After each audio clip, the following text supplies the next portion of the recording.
sport, and I'm very grateful to say that I have got the sports guru here himself, Mr. Bill Khan, on a Friday morning. Good morning, Mr. Khan. How are you?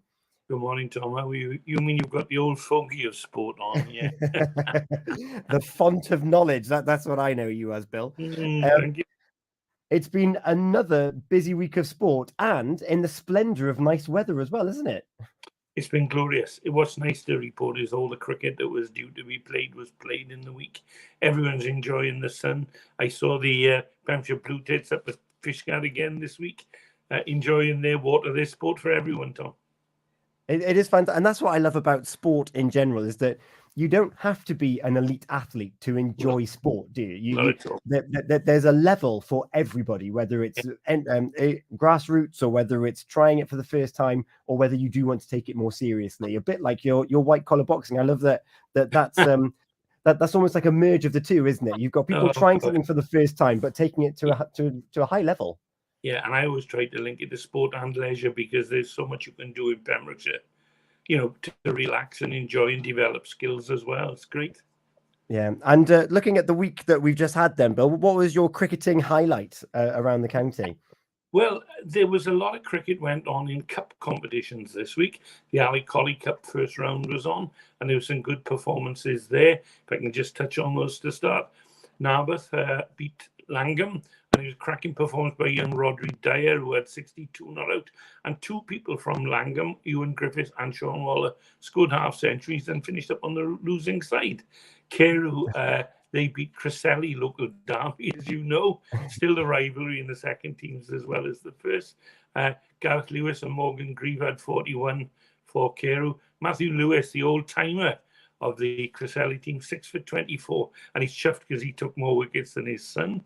Hook, Hook beat Fraser's side with a magnificent 89 not out by an informed Jake Wicks. Fair play to Fraser. He didn't score many runs, but he took a brilliant leg side catch. One of the best I've seen this year, I have to say that. Fantastic. Llechryd lost to Pembroke Dock.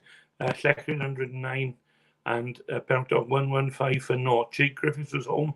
He's working away. 78 not out. That boy can bat. And this weekend, of course, we then got the league matches. Last week, remember I said to you, I never thought I'd say it, Nayland top against Haverfordwest bottom. Haverfordwest showed me where to go. They won the game by runs. And I phoned up Jane Cole, the scorer, and they needed 3 to win Nayland. And last man, Andrew Miller, county player, top player, played at Lords this year. And blow me, he was bowled by Ashley James. So Haverfordwest won that. This week's matches, Tom, Carew against Nayland, third versus first. That's a big game. Criselli, Dock, Haverfordwest against Narberth, Loreni against Saundersfoot, and Langham against Tish. And Tom, if you want to measure how close competition is this year, I was looking at the league tables last night. Do you know there's only 16 points between the first team and the 7th team? And there's only between the bottom 3 teams. And if you want a Division 2 top match, it's got to be Herb Branston top against Llechryd third. Great to see those two clubs in contention. Small village sides, that's what I like to see. Yeah, and you mentioned the small village sides there, and you mentioned about father and son duos playing in cricket. And one thing I've grasped over the last 12 months of being involved in the sports team is that cricket really is a family game, isn't it? Oh, very much so. There are people playing all over the county. Very talented youngster, Finn Lewis. He played last week with his dad, Steve, in the first team for Loreni. Steve Lewis took 5 wickets. Finn scored runs. And you're talking about in Hook, there are 3 lots of father and sons, and the sons have all outshone their fathers in the last week. And in that, talking about that game with Fraser, I was envious to see a young fellow there called Jack Phillips, 14, hit the biggest 6 I've seen for a long time with effortless ease. And I sat on the boundary thinking, I didn't hit one like that in 40 years. At 14 years old, isn't that amazing? That's amazing. Yeah.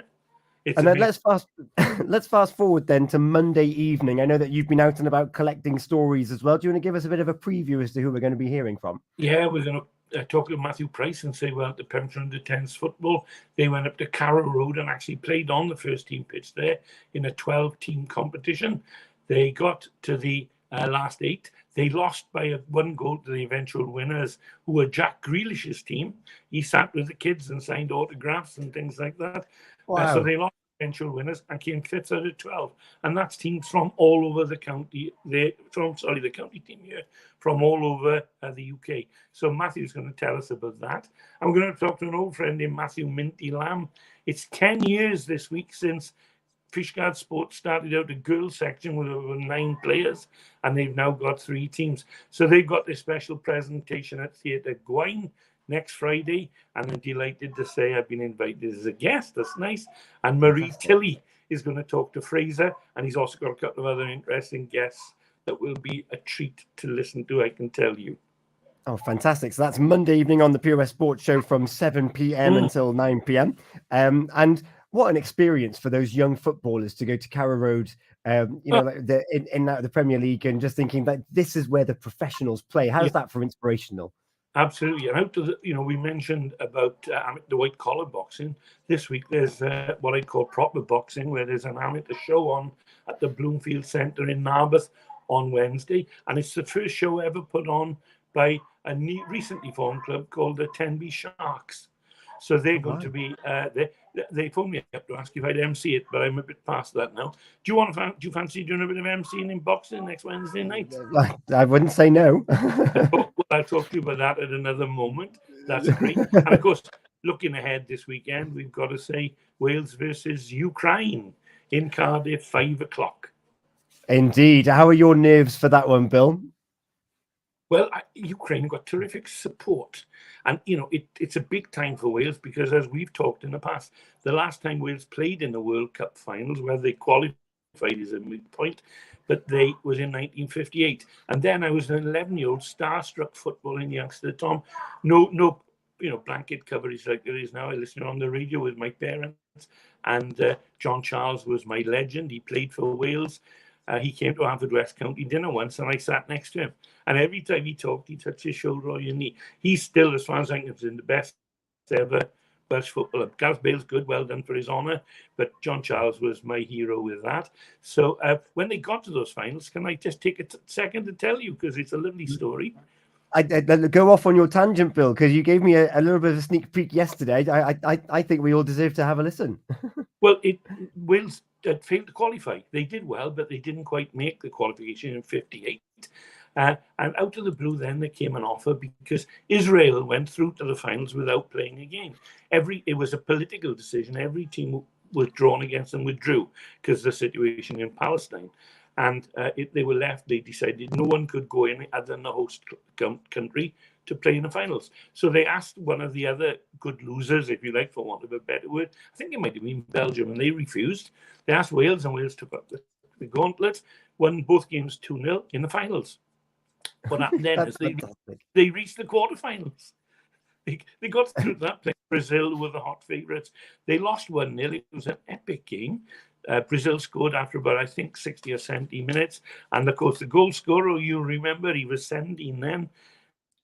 Edson de Nascimento was part of his first name, but he was Pelé, and he scored the winning goal. So I could name you that team almost now. And 2 others that were in that team, John Charles' brother Mel, and Ivor Allchurch. There's another connection with Haverfordwest besides John coming to county dinner.